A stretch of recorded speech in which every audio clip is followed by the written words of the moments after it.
Hello, my dear friend. This is Ajay Mishra, and we are going to start our new discussion on Indian geography. And today's topic is Indian agriculture. This is one of the most important topic. Why? Because Indian agriculture is always in limelight, and this question comes not only in one paper, but it is covering many subjects. Just like ये आपके economy में भी cover करता है, ये आपका geography का part तो खैर है ही, इसको एनवायरनमेंट में भी कवर किया जाता है। तो ज्योग्राफी, इकोनॉमी एंड एनवायरनमेंट तीनों जगह पे इसकी अपनी वैल्यू है और करंट में तो बहुत ज़्यादा पूछा जाता है। इसके साथ साथ सोसाइटी एंड सोशल जस्टिस में भी एग्रीकल्चर का इशू आता है, जिसमें हम फार्मर्स सुसाइड और बहुत सारे इश्यूज होते हैं जो एग्रीकल्चर के बहुत ही इम्पॉर्टेंट हैं। अगर हम आज ज्योग्राफी को समझ लेते हैं इसके और इनकी प्रॉब्लम्स को समझ लेते हैं और एक एक चीज़ को ध्यान में रखते हैं, तो कहीं ना कहीं हमें ना सिर्फ इकॉनमी बल्कि हमें सोसाइटी के पूरे जो स्ट्रक्चर उनको समझने में हमें आसानी होगी। कौन सी क्रॉप है, कहाँ से पे बोई जाती है, उसका क्या इम्पैक्ट होता है, क्यों वो सक्सेसफुल होती है, क्यों नहीं होती है, ये सारी चीज़ें हमें ज्योग्राफी से पता चलती हैं। इसलिए इकोनॉमिक ज्योग्राफी में इंडियन एग्रीकल्चर एक इम्पॉर्टेंट रोल प्ले करता है। इंट्रोडक्शन अगर हम देखें आपके एग्रीकल्चर के लिए, तो हमें दो चीज़ें हमें दिमाग में रखनी होती है, क्योंकि आपको पता होगा कि इंडस्ट्री में जो प्राइमरी इंडस्ट्री है, जिस पे बाकी जो secondary and tertiary industries based होती हैं, सेकेंडरी एंड जो टर्शियरी बेस्ड होती हैं, ज़्यादातर वो बेस्ड होती हैं, उनको उनमें आप देखेंगे ये बेस पे होता है। यहाँ से मामला शुरू होता है। अगर टोमेटो है तो टोमेटो केचप बनाना सेकेंडरी काम है, और उसमें जो काम करते हैं, जॉब करते हैं, वो टर्शियरी काम करते हैं। तो इस तरीके से मैन्युफैक्चरिंग जो है वो प्राइमरी सेक्टर पे डिपेंड है, टर्शियरी सेक्टर भी कहीं ना कहीं सेकेंडरी और प्राइमरी सेक्टर पे डिपेंड है। तो ये हमारा जो प्राइमरी सेक्टर है, ये कहीं ना कहीं एग्रीकल्चर जो है वो मेजर रोल प्ले करता है इसमें। ऐसा नहीं कहते कि सेकेंडरी सेक्टर में और चीज़ें नहीं आती, लेकिन प्राइमरी सेक्टर में दो चीज़ें जो आती हैं, एग्रीकल्चर और माइनिंग, उनमें से एग्रीकल्चर एक है।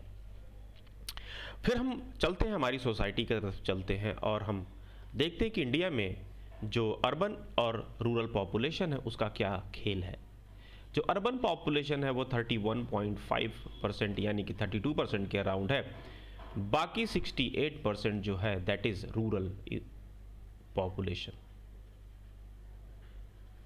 और ये जो रूरल पॉपुलेशन है, ये पूरी तरीके से अगर हम ध्यान से देखें तो अपनी फूड सिक्योरिटी के लिए और जॉब के लिए ज़्यादातर ये डिपेंड करती है एग्रीकल्चर के ऊपर। अगर इंडिया की 68% पॉपुलेशन डायरेक्टली और इनडायरेक्टली एग्रीकल्चर से जुड़ी हुई है, तो कहीं ना कहीं सोसाइटी में इसका रोल तो बहुत होगा। इसके अलावा जो जीडीपी है, जीडीपी में जो इसका रोल है वो लगातार घटता गया है, और घटने के साथ साथ अभी जो पहुंच गया है वो लगभग 15 to 16% अभी भी है। और जो वर्क फोर्स है वो लगभग 30% के अराउंड वर्क फोर्स अभी एग्रीकल्चर में लगी हुई है। तो कहीं ना कहीं जो एग्रीकल्चर है वो बहुत ही ज़्यादा इंपॉर्टेंट रोल प्ले करता है। और आपको पता है कि सबसे बड़ी बात है क्लाइमेट चेंज। क्लाइमेट चेंज का जो सबसे ज़्यादा नुकसान होने वाला है वो ये होने वाला है कि जो फूड ग्रेन्स है उनमें बहुत ज़्यादा जो प्रोडक्शन में बहुत ज़्यादा जो वेरिएबिलिटी आने वाली है, और जो कहीं ना कहीं जो वर्ल्ड की फूड सिक्योरिटी है उसको खतरे में डाल देगी। और अगर हमें इंडिया की जो बढ़ती हुई आबादी है, बढ़ती हुई पॉपुलेशन है, जो कि अराउंड 1.3 बिलियन के अराउंड पहुंच चुकी है, अगर इसको फूड सिक्योरिटी अरेंज करना है, फूड सिक्योरिटी देनी है, तो सबसे ज़्यादा बढ़िया और सबसे ज़्यादा इम्पॉर्टेंट रोल अगर है तो वो एग्रीकल्चर। इसके अलावा एग्रीकल्चर में जो जुड़े लोग हैं वो बहुत प्रेस्टीजियस नहीं मानते हैं, तो इसे प्रेस्टीजियस भी बनानी पड़ेगी, और इसके लिए फूड सिक्योरिटी के साथ साथ एम्प्लॉयमेंट जनरेशन में भी ये बहुत ही इम्पॉर्टेंट रोल प्ले कर सकता है। अगर हम सबसे बेस पे जो देखें एग्रीकल्चर के, एग्रीकल्चर का जो बेस होता है वो होता है क्लाइमेट। अगर हम एग्रीकल्चर को ठीक से समझना चाहते हैं तो हमें समझना पड़ेगा कि क्लाइमेट क्या है इंडिया का। इंडिया का क्लाइमेट अगर हमें समझ जाए तो हमें एग्रीकल्चरल प्रोडक्शन जो है उसको उसके हिसाब से हमें ढालना होगा।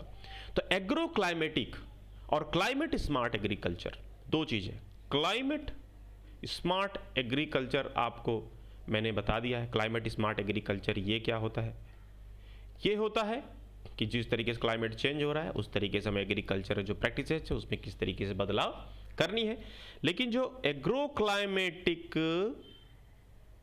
जोन्स हैं ये पूरे इंडिया को डिफरेंट क्लाइमेटिक जोन्स में बांट देते हैं, जहां के लिए द मोस्ट सूटेबल क्रॉप कौन सी हो सकती है जिससे वहां के जो लोग हैं उनको मैक्सिमम बेनिफिट हो सकता है, उसकी चर्चा करता है एग्रो क्लाइमेटिक जोन्स। ये सेवेंथ प्लान में प्लानिंग कमीशन ने एग्रो क्लाइमेटिक सेवेंथ प्लान में किसने इसको शुरू किया था? प्लानिंग कमीशन ने। और पूरे जो इंडिया को है उसको 15 एग्रो क्लाइमेटिक जोन में बांट दिया गया है। तो 15 एग्रो क्लाइमेटिक जोन्स में जो बांट दिया गया, इससे इंडिया को बहुत सारा फायदा होगा। आप अगर इस एग्रो क्लाइमेटिक जोन्स को समझ जाते हैं, उसको एग्रो क्लाइमेटिक जोन्स को वहां के क्लाइमेट से जोड़ देते हैं। क्लाइमेट होता क्या है? क्लाइमेट क्या होता है? क्लाइमेट का मतलब आप ध्यान से रखिएगा, क्लाइमेट का होता है टेम्परेचर एंड प्रेसिपिटेशन। तो टेम्परेचर और प्रेसिपिटेशन के साथ साथ अगर वहां का आप रिलीफ और टोपोग्राफी ये अगर आप जोड़ दें उसमें, तो आपको बिल्कुल क्लैरिटी हो जाएगी कि वहाँ पे कौन सी फूड क्रॉप उगाई जानी चाहिए और उससे जो प्रोडक्शन होगा और जो सोसाइटी के वहाँ के लोग रहने वाले उनका बहुत ही भला होने वाला है। इंट्रोडक्शन करते हैं। The planning commission as a result of the mid term appraisal of the planning targets of the seventh plan has divided the country into 15 broad climatic zones. हमने बताया था प्लानिंग कमीशन ने बांटा है। ऑन फिजियोग्राफी, देखो physiography, soil, geological formation, climate, cropping pattern and development of irrigation and mineral resources. तो अगर हमें एग्रीकल्चरल प्लानिंग बनानी है तो हमें ये सारी चीज़ें पता होनी चाहिए, और इसके आधार पे जो जोनिंग की गई है पूरे इंडिया की उसे कहते हैं एग्रो क्लाइमेटिक जोनिंग। और हर जोन जो है एक agro climatic special agro climate को शो करता है और उसके हिसाब से वहाँ की क्रॉपिंग पैटर्न को समझ पाएंगे। 14 regions were in the main land, एक जो जोन है वो मेन लैंड से बाहर है, that is Andaman and Nicobar. कुछ लोग इसमें लक्षद्वीप को भी जोड़ते हैं। द मेन और बाकी 14 जो है वो मेन लैंड पे हैं। The main objective was to integrate plans of the agro climatic regions with the state and national plans. इसका उद्देश्य क्या था कि जो एग्रो क्लाइमेटिक रीजन्स हैं उनको स्टेट और नेशनल प्लान के साथ जोड़ना। ठीक है। In the agro climatic regional planning further sub regionalisation was possible based on agro ecological parameters. बहुत सारे पैरामीटर्स ले लिए हमने एग्रो इकोलॉजिकल, और उसके आधार पे हमने एक रीजन को सब रीजनलाइजेशन कर दिया। Agro climatic zone is a land unit in terms of major climates suitable for a certain range of crops and cultivars. Food and agriculture organisation 1983 में उसने कहा कि एग्रो क्लाइमेटिक जोन्स क्या होते हैं? It is a land unit, ये land unit है in terms of major climates suitable for a certain range of crops. कुछ क्रॉप्स हैं उनके लिए बहुत सुटेबल होगा ये जोन, और वहाँ के जो किसान होंगे उनके लिए भी बहुत ही सुटेबल होगा। तो ये जो जोन है इनको हम देख लेते हैं। सबसे पहला जोन क्या है? वेस्टर्न हिमालय, जम्मू कश्मीर, हिमाचल प्रदेश और उत्तराखंड तक ये पहुंचेगा। Western Himalaya zone 1। जोन 1 कौन सा है? वेस्टर्न हिमालय जोन देखते जाएंगे। Number 1। Number 2 eastern Himalaya. Number 3 lower Gangetic plane. Gangetic plain को 3 भागों में बांटा था, अपर, मिडिल एंड लोअर। तो सबसे नीचे तीसरा क्या है? Lower Gangetic plane. चौथा मिडिल गंगेटिक प्लेन। पांचवा अपर गंगेटिक प्लेन। देखते जाएंगे, तीसरा, चौथा, पांचवा और छठवां ट्रांस गंगेटिक प्लेन। ठीक है। इतना याद हो गया आपको। इसके बाद है सेवेंथ नंबर, सेवेंथ फिर से 3 से शुरू करते हैं। सेवेंथ नंबर है eastern plateau and hills, east direction में तो ईस्टर्न प्लेटो उड़ीसा वाला क्षेत्र आ जाएगा। सेंट्रल प्लेटो जो मध्य प्रदेश वाला है, सेंट्रल प्लेटो एंड हिल्स। इसके बाद 9th आ जाएगा वेस्टर्न प्लेटो एंड हिल्स। ठीक है, ये जो आपका ब्लैक सॉइल वाला रीजन है, देखो ध्यान से, वेस्टर्न प्लेटो एंड हिल्स। 10वां है southern plateau and hills, Karnataka, Andhra Pradesh और तमिलनाडु तक जाएगा ये। East coast plains of hills, east coast plains of hills, ये कौन सा है? 11 नंबर, देखिए ईस्टर्न कोस्टल प्लेन है ये। 12 west coastal plains and hills, Kerala वाला देखेंगे आप। 13 Gujarat plains. 14 western dry region, ये जो राजस्थान वाला थार डेजर्ट वाला पहुंचेगा। And 15 that is island. तो western Himalaya number 1, eastern Himalaya number 2, lower Gangetic plain number 3, middle Gangetic plain number 4, upper Gangetic plain number 5, trans Gangetic plains Haryana Punjab. 6 eastern plateau hills Orissa के पास 7वां number, central plateau and hills 8वां number. 9th number है western plateau and hills. 10 number है southern plateau and hills. 11 number है east coast plains and hills. 12 number है west coast plains and hills, Gujarat plains and hills. Western dry region है 14 number पे और islands हैं 15 number पे। आप ध्यान से देखेंगे तो हर रीजन में एक टेम्परेचर होगा, एक प्रेसिपिटेशन होगा, प्लेटो होगा। याद आ रहा है कुछ? देखो जरा। अब हम शुरू करते हैं एक एक करके। वेस्टर्न हिमालय पे सबसे पहले चलते हैं। जम्मू कश्मीर और हिमाचल प्रदेश, उत्तराखंड का एरिया है ये। This region covers Jammu and Kashmir, Himachal Pradesh and the hilly region of UP. Climate is cool and humid. Annual rainfall 1650 से 200,000 millimetre. Soil is predominantly alluvial soil होगी क्योंकि हिमालयन रीजन में पाई जाती है। बहुत सारी नदियाँ लेके आती हैं अपनी सॉइल को, एलुवियल सॉइल इसमें फैला देती हैं। The valley floor grows rice while hilly tracts grow maize in the kharif season. तो जो वैली फ्लोर होगी वहाँ पे पानी ज़्यादा होगा तो वहाँ राइस उगाया जाएगा, लेकिन जो ऊपर वाले हिली रीजन होंगे वहाँ पे मेज उगाया जाएगा खरीफ सीजन में। Winter crops are barley oats and wheats. The region supports horticulture crops like apple, आपको याद होगा जम्मू कश्मीर में और ऊंचाई पे एप्पल, लीची, वॉलनट, सैफरन, ये सारे पैदा होते हैं। सैफरन जम्मू कश्मीर बहुत फेमस है। Cropping intensity is lowest in J&K and highest in Himachal Pradesh, आपको पता ही होगा। क्रॉपिंग इंटेंसिटी जो है लोएस्ट है J&K में और हाईएस्ट है हिमाचल प्रदेश में। मेजर कंस्ट्रेंट्स क्या हैं?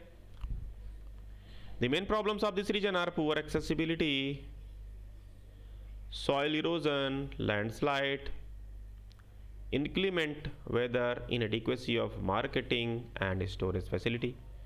The population is generally rural based and poor. यहाँ की population है that is rural based है और poor है। Measures to develop this region: intensify the soil and water conservation। क्या क्या करना चाहिए हमें? सॉइल और वाटर कंजर्वेशन को इंटेंसीफाई करना चाहिए, प्लानिंग करनी चाहिए। लैंड यूटिलिटी प्लानिंग, लैंड कैसे यूटिलाइज की जाए उसकी प्लानिंग करनी चाहिए। Good storage for transportation, marketing and processing, good storage होना चाहिए एंड ट्रांसपोर्टेशन, मार्केटिंग और प्रोसेसिंग भी होनी चाहिए। Irrigation management like water harvesting techniques भी यहाँ पे होनी चाहिए। लगभग सब में ये लागू की जा सकती है। जितने भी मेजर्स आपने यहाँ पे बताए हैं लगभग सबके लिए वो यूज किए जा सकते हैं। ईस्टर्न हिमालयन रीजन में this region includes Arunachal Pradesh, Assam, Sikkim, Meghalaya, Nagaland, Manipur, Mizoram, Tripura और Darjeeling district of West Bengal. Climate is humid and sub humid. Humid का मतलब होता है बहुत ज़्यादा पानी बरसेगा 200 सेंटीमीटर से ज़्यादा, और सब ह्यूमिड का मतलब है 200 सेंटीमीटर से कम। एनुअल रेनफॉल 1840 से लेकर के 3528 millimetre. The main crop are rice, maize, potato, T.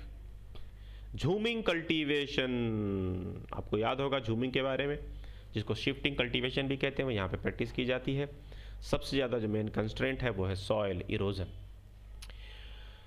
तो एक बात आप ध्यान रखें, कौन सा रीजन है ईस्टर्न हिमालयन वाला, पिक्चराइज बनना होना चाहिए। ह्यूमिड और सब ह्यूमिड है। कौन से क्रॉप्स उगाए जाते हैं, मेज, potato, T and rice. T आप याद रखेंगे, टी स्पेशल है यहाँ का। शिफ्टिंग कल्टीवेशन प्रैक्टिस की जाती हिल एरियाज में, और सॉइल इरोजन सबसे बड़ा यहाँ का कंस्ट्रेंट है। मेजर्स क्या होने चाहिए, जाहिर सी बात है सॉइल एंड वाटर कंजर्वेशन सबसे पहला होना चाहिए। पीपल को एजुकेट करना चाहिए ताकि वो लैंड इरोजन ना करें। Facilities of good supply of inputs, यहाँ पे आपको पता होगा कि इनपुट्स की प्रॉब्लम है। क्यों इनपुट्स की प्रॉब्लम है, क्योंकि यहाँ पे जो ट्रांसपोर्टेशन है वो बहुत ही दिक्कत करता है, इसलिए वो सारी फैसिलिटीज़ यहाँ पे होनी चाहिए। और इंटीग्रेटेड फार्मिंग सिस्टम डेवलप करना चाहिए। आजकल ये क्षेत्र ऑर्गेनिक एग्रीकल्चर के लिए डेवलप किया जा रहा है और ये यहाँ पे सबसे सूटेबल है।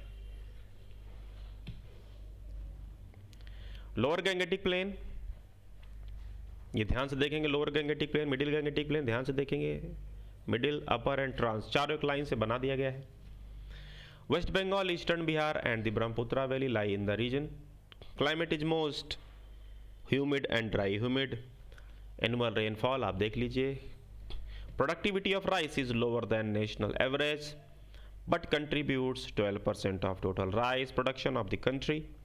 Rice is the main crop and others are jute, rapeseed and wheat. Major crop क्या है, वो राइस है। क्लाइमेट कैसी है, मॉइस्ट, जाहिर सी बात है। नॉर्थ ईस्ट में आपको पता होगा मानसून आता है इधर से, तो कहाँ बरसात करता है सबसे ज़्यादा, इधर।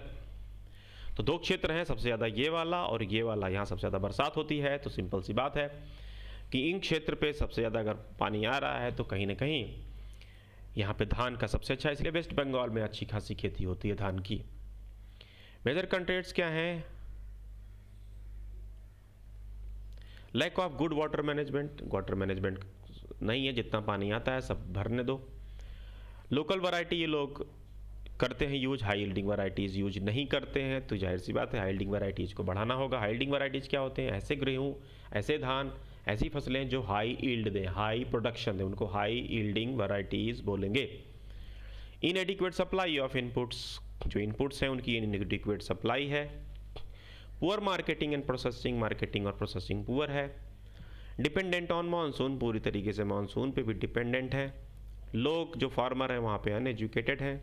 इलेक्ट्रिसिटी सप्लाई भी प्रॉपर नहीं है।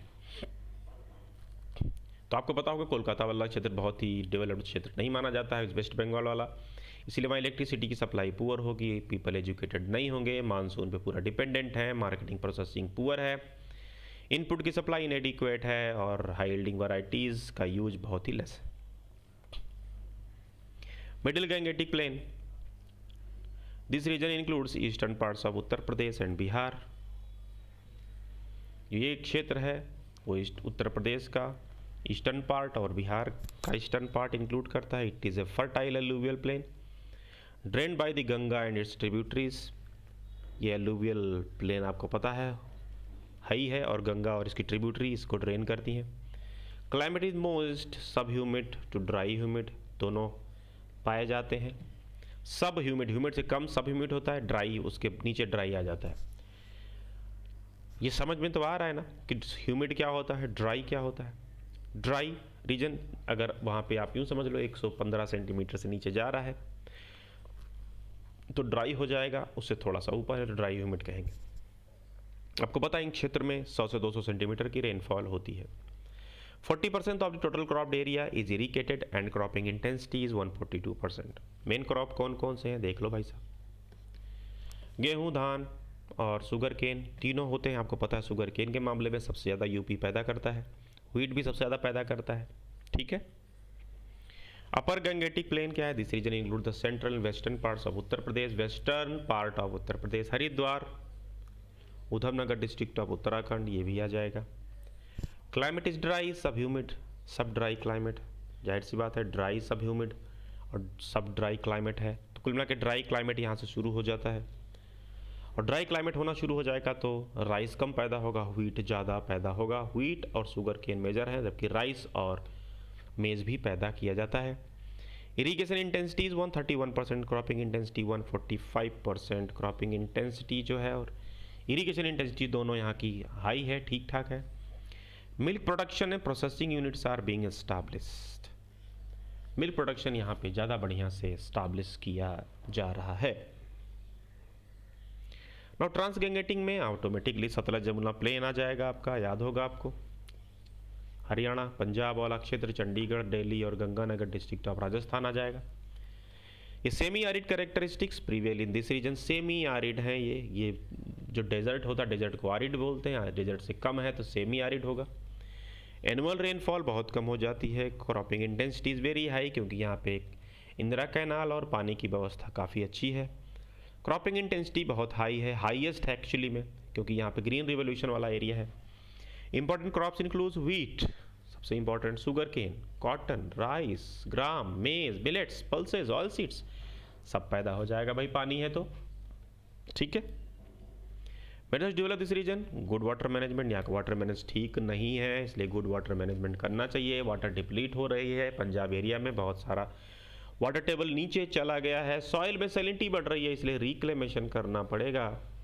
Proper use of ground water का सही से यूज करेंगे, अंधाधुंध नहीं करेंगे। क्रॉप्स का डाइवर्सिफिकेशन करेंगे, गेहूँ पैदा करेंगे तो काम नहीं चलेगा। प्रॉपर लाइव स्टॉक होना चाहिए और पास्चर मैनेजमेंट होना चाहिए, ताकि पास्चर मैनेजमेंट इसलिए होना चाहिए ताकि जहाँ का जो सॉइल इरोजन है वो कम हो सके। Increasing of area under vegetable, fruit and pastures. तो ये जो हमारा वेजिटेबल फ्रूट्स हैं, इनका प्रोडक्शन वहाँ पे बढ़ाया जाना चाहिए। Eastern plateau and hills, eastern plateau में आपका उड़ीसा वाला क्षेत्र आ जाएगा। This region includes Chota Nagpur plateau extending over Jharkhand, Orissa, Chhattisgarh.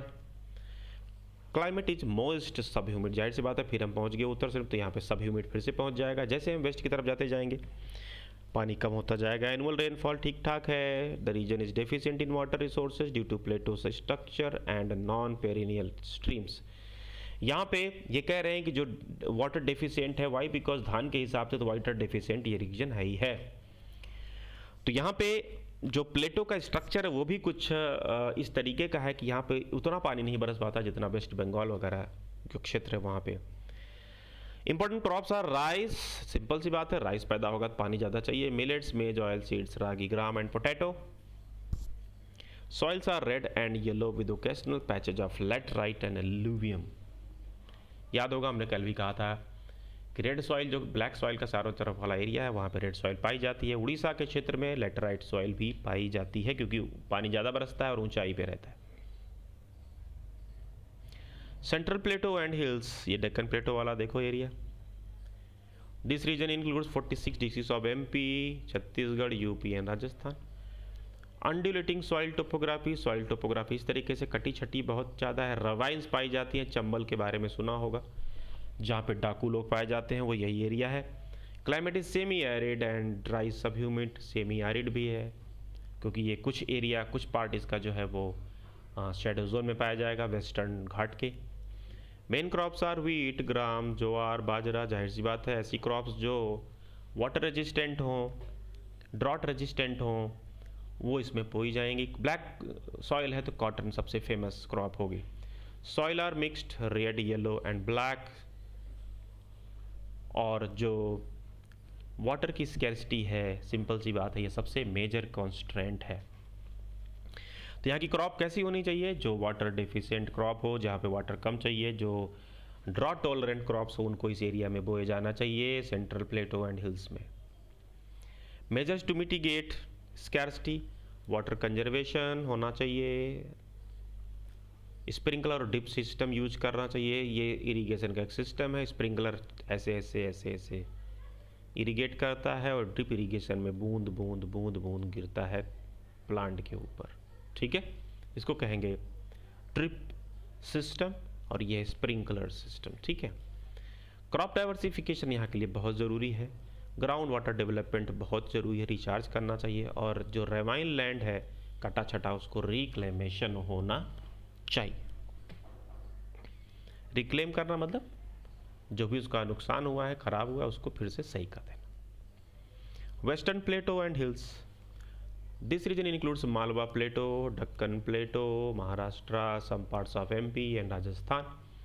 It covers maximum parts of peninsular plateau. जो वेस्टर्न प्लेटो है ये पेनिनसुलर प्लेटो का मैक्सिमम पार्ट कवर करता है। ब्लैक सॉइल के लिए जाना जाता है। Climate is semi arid. Net sown area है 65%, forest area is 11%, irrigated area is 12%। Major crops, जाहिर सी बात है पानी कम होगा। 65% नेट सोन एरिया है। एनुअल रेनफॉल 65 के अराउंड है, तो सिंपल सी बात है ज्वार, बाजरा, कॉटन और व्हीट ज़्यादा पाए जाएंगे। यहाँ पे जो इरीगेशन है वो कैनाल से मेनली करते हैं, जबकि बड़ा सरप्राइजिंग है क्योंकि यहाँ पे जो होना चाहिए वो पॉन्ड से सिंचाई ज़्यादा होनी चाहिए, फिर भी कैनाल से हो रही है, तो बहुत अच्छी बात है। This region provides 50% jowar of our country and best quality of orange, grape and banana. तो 50% जो ज्वार है, मोटा अनाज है, वो यहीं से मिलता है। इसके अलावा बनाना, ग्रेप और ऑरेंज यहाँ से मिलते हैं। मेजर्स क्या लेने चाहिए? इंक्रीजिंग वाटर एफिशिएंसी, वाटर तो है नहीं तो एफिशिएंसी ही बढ़ाएंगे by popularising water saving devices like sprinklers and drip system. आप ध्यान से देखना, एमपी से जैसे ही उधर पहुंचना शुरू करेंगे ये स्प्रिंकलर और ड्रिप इरिगेशन बहुत ज़्यादा यूज होता है वहाँ पे। यूपी बिहार में तो ट्यूबवेल चला देते हैं, पानी जाता जाएगा भरता जाएगा, फिर ट्यूबवेल लाइट चली जाएगी, फिर भरता जाएगा, चलता रहेगा प्रोसेस, पानी की कोई कमी यहाँ नहीं है। लेकिन जो हमारा महाराष्ट्र के उधर का एरिया, कर्नाटका वगैरह, वहाँ पे एक एक बूंद पानी बहुत ही इंपॉर्टेंट है। लोअर वैल्यू क्रॉप्स ऑफ ज्वार, बाजरा, जो ऐसे क्रॉप जो लोअर वैल्यू है उनको उगाया जाता है। And rain fed wheat should give way to high value oil seeds. जो रेन फेड व्हीट है उनको उगाया जाना चाहिए, उनको उनकी जगह पे जो हमारे हाई वैल्यू ऑयल सीड्स हैं उनको उगाया जाना चाहिए। Improvements of milk production of cattle and buffalo through cross breeding along with poultry development should be encouraged। आपको यार जाहिर सी बात है जहाँ भी ड्राई रीजन होंगे वहाँ पे हम एनिमल हस्बेंड्री को प्रमोट करते हैं, दूध को ज़्यादा बढ़ावा देते हैं। Southern Plateau and hills, this region includes the greater parts of Karnataka, Andhra Pradesh and Tamil Nadu। ये कहाँ पे है? कर्नाटका, आंध्र प्रदेश एंड तमिलनाडु वाला एरिया है ये। It is an area of dry zone agriculture, ये ड्राई जोन एग्रीकल्चर है। एनुअल रेनफॉल 67 सेंटीमीटर के अराउंड है। 81% ड्राई लैंड फार्मिंग होती है यहाँ पे। 111% क्रॉपिंग इंटेंसिटी है। तो कुल मिला के ये ड्राई लैंड है। यहाँ पे जो सदर्न प्लेटो हिल्स हैं यहाँ पे पानी बहुत कम होता है और डेजर्ट एरिया भी पाया जाता है। लेकिन इसमें वेस्टर्न घाट भी है थोड़ा सा एरिया जो कि कोस्टल रीजन है। उधर जो है वो उधर के वाटर को जोड़ते नहीं है क्योंकि उधर का वाटर बह जाता है वेस्टर्न घाट से। ये ईस्टर्न घाट की तरफ जो झुकाव है उसकी बात स्पेशली कर रहे हैं। यहाँ पे जो रेनफॉल है वो 67 पर सेंटीमीटर के अराउंड है। मेजर क्रॉप्स हैं coffee, tea, cardamom and spices. आपको पता होगा कार्डमम हिल इस एरिया में है। Proper utilisation of dry land technology in watershed area. आपको पता है ड्राई लैंड टेक्नोलॉजी का यूज होना चाहिए और फर्टिलाइजर यूज एफिशिएंसी बढ़ानी चाहिए। Minor irrigation use programme launch किए जाने चाहिए। इरिगेशन प्रोग्राम जो माइनर इरिगेशन प्रोग्राम उनको लॉन्च किया जाना चाहिए इस रीजन में। आपको याद होगा ये शेडो जोन पड़ता है इसलिए यहाँ पे बरसात कम होती है। East coast plain, this region includes east coast of Tamil Nadu, Andhra Pradesh and Orissa. Annual rainfall आपको पता होगा 78 सेंटीमीटर से 128 सेंटीमीटर के अराउंड है। सॉइल्स आर में alluvial and coastal sands are troubled by the problem of alkalinity. Simple सी बात है, ये सैलाइन सॉइल भी पाई जाती है यहाँ पे और इसके साथ साथ एलुवियल सॉइल भी पाई जाती है। कैनाल और टैंक मेनली है यहाँ पे जिनकी सिंचाई होती है। मेजर क्रॉप्स हैं rice, ragi, jowar and bajra. And this region contributes 20.3% in total rice production and 17.5% in ground nut production. Now 75% area is rain fed. Rain fed का मतलब होता है कि रेन से ही इसकी सिंचाई होती है। 75% area rain is more important. Suggestions क्या होने? Main agriculture strategies include improvement in the cultivation of spices, paper and cardamom. जो कल्टीवेशन स्पाइसेस का, पेपर एंड कार्डमम, उनके इम्प्रूवमेंट करना चाहिए और फिशरीज का डेवलपमेंट होना चाहिए इस एरिया में। Discouraging growing of rice, simple सी बात है, राइस बहुत ज़्यादा पानी लेता है, लगभग 4000 लीटर पानी लेता है 1 किलो राइस उगाने में, इसलिए ये राइस की क्रॉप उगानी नहीं चाहिए इन क्षेत्रों में। इसके अलावा ऑयल सीड्स और पल्सेस को उगाया जा सकता है। They are drought resistant crops. Diversify करो क्रॉपिंग को और मोनोक्रॉपिंग को अवॉइड की जाए। हॉर्टिकल्चर को डेवलप किया जाए अपलैंड में। हॉर्टिकल्चर मतलब फ्रूट्स वगैरह, वेजिटेबल्स वगैरह। Soil forestry and daily farming की जानी चाहिए।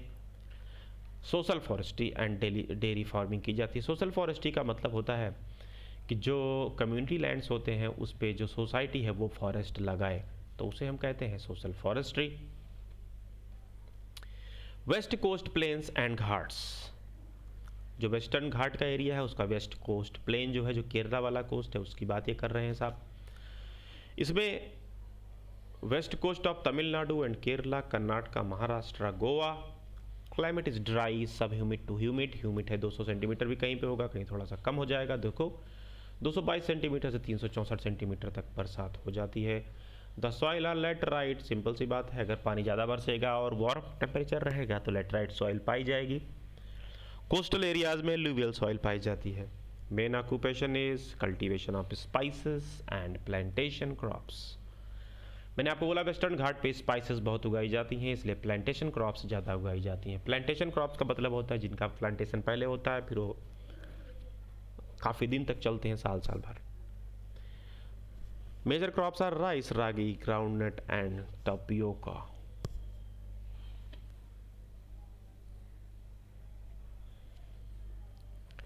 सजेशंस हैं, रेन वाटर को स्टोरेज किया जाए, proper use of ground water किया जाए, raising of high value crops, pulses, spices and coconut को ज़्यादा वैल्यू, जो वैल्यू मिलती है उनको रेज करना चाहिए, उनका प्रोडक्शन होना चाहिए, और इंफ्रास्ट्रक्चर फैसिलिटीज़ को डेवलप करना चाहिए।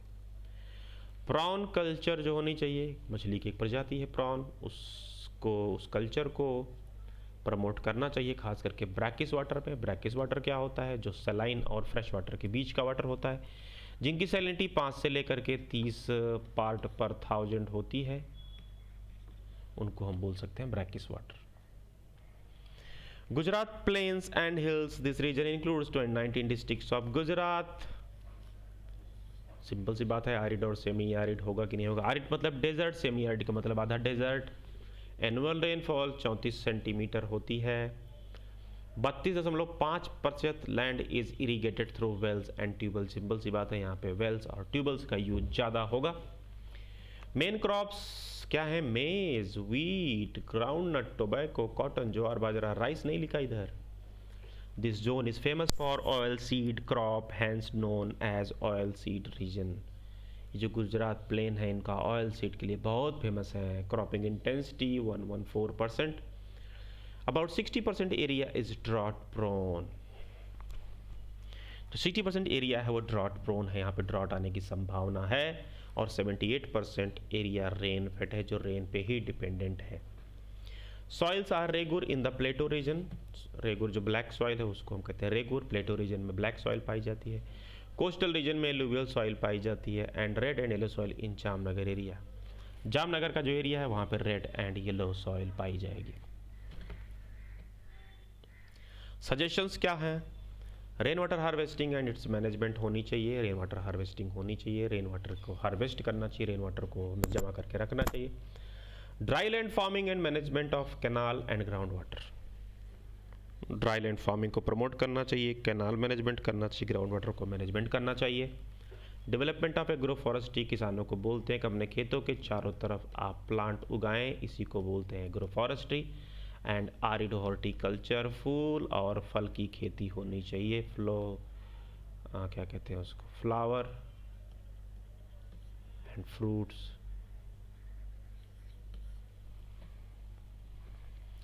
वेस्टर्न ड्राई रीजन आप पिक्चराइज कर लें। This region includes 9 districts of Rajasthan. This region has an erratic rainfall of an annual average 95 millimeter. The desert climate further causes high evaporation. Desert climate तो evaporation बहुत high होगा. This region had scanty vegetation and no perennial rivers. कोई perennial river नहीं है. Vegetable भी बहुत scanty है, बहुत कम है. ड्रॉट जो है लगातार फ्रीक्वेंटली अकर करता है। बाजरा, ग्राम, व्हीट और रैपसीड इनके जो मेन क्रॉप्स हैं। This region has 1.2% forest area and 4.5% pasture area and 6.3% irrigated area. तो कुल मिला के 6.3% एरिया है जो इरीगेटेड है, बाकी तो है नहीं। क्रॉपिंग इंटेंसिटी 105% है। सजेशन आपको पता चल गया होगा कि रेन वाटर हार्वेस्टिंग तो कहीं भी लगा दो आप। Increasing yield level of horticulture crop like watermelon, guava and date palm. जाहिर बात है, कहते हैं वाटरमेलन उगाओ यार, तुम हॉर्टिकल्चर क्रॉप्स उगाओ, अमरूद उगाओ, डेट का पेड़ उगाओ। इसके अलावा जो वहाँ पे कैटल्स हैं, कैटल की बहुत ही इंपॉर्टेंट भूमिका निभाते हैं। ड्राई लैंड एंड जो फार्मिंग होगी वहाँ पे कैटल की भूमिका बहुत ज़्यादा होती है, उनकी क्वालिटी को भी इम्प्रूव किया जाना चाहिए। सिल्वी पैस्टोरल सिस्टम जो होना चाहिए, जो वेस्ट लैंड हो उनके ऊपर इसको अडॉप्ट किया जाना चाहिए। नाउ आइलैंड रीजन्स हैं आपके, इसमें स्पेशली अंडमान निकोबार है, इनको देखेंगे। North Andaman, middle Andaman, lower Andaman, port Blair, little Andaman, ठीक है, कार निकोबार, ग्रेट निकोबार, ठीक है, सारा देख लेंगे, और little Nicobar. This region includes Andaman and Nicobar and Lakshadweep, दोनों एरिया को इसमें इंक्लूड किया जाता है। Climate is humid, annual rainfall is 300 millimetre spread over 8 to 9 months, largely forest zone with undulating land. Main crops are rice, maize, millets, pulses, areca nut, turmeric and cassava. Nearly half of the cropped area is under coconut. इसमें आधा से ज़्यादा जो area है वो coconut के under में चल रहा है। तो 15वां रीजन कौन सा? आइलैंड रीजन है हमारा, अंडमान निकोबार लक्षद्वीप। 300 यानी 300 मिलीमीटर जो रेनफॉल है वो होती है 8 से 9 महीने में। ये फॉरेस्ट जोन है ज़्यादातर, इसमें जो जोन पाए जाते हैं, और मेन क्रॉप जो है उसकी वो राइस है, मेज़ है, मिलेट्स हैं, पल्सेस हैं, अरीका ने, टर्मरिक और कसावा है। आधे से ज़्यादा एरिया कोकोनट के लिए जाना जाता है। सजेशंस, क्रॉप इम्प्रूवमेंट, यहाँ पे क्रॉप इम्प्रूवमेंट करने की ज़रूरत है। Water management and fisheries, improved varieties of rice seeds should be popularized so as to enable farmers to take 2 crops of rice in place of 1. यहाँ पे पानी की ज़्यादा मात्रा है, यहाँ पे पानी अच्छे तरीके से आपको पता होगा कि यहाँ पे रेन फॉरेस्ट भी पाए जाते हैं। वाटर जो है ब्रैकिश वाटर अगर है तो वहाँ प्रॉन कल्चर को बढ़ावा दिया जाना चाहिए। Now conclusion, Agroclimatic zone planning aims at scientific management of regional resources to meet the requirements of food, fiber, fodder, fuel, food without eroding the issues of natural resources. Agroclimatic zones जो है उनका उद्देश्य आपको समझ में आ गया होगा कि जो किसान है उनको फूड, फाइबर, फॉडर, फ्यूल, ये 4 चीज़ें, 4F, food, fibre, fodder and fuel, ये सारी चीज़ें मिलनी चाहिए। The understanding of agroclimatic regions can also help in increasing the share of agriculture in the state GDP. State GDP में जो 15-16% के अराउंड है उसको बढ़ाया जा सकता है, इसको और ज़्यादा इंटरेस्टिंग बनाया जा सकता है। Rural people can be benefited a lot if they have better understanding of agroclimatic regions and knowledge of related programs. अगर agroclimatic zones का पता हो रूरल पॉपुलेशन को तो बहुत अच्छा अपना डिसीजन ले सकते हैं। People involved with the agriculture sector should have complete knowledge regarding land, soil type, irrigation facilities, water availability, seeds amount and distribution of rainfall.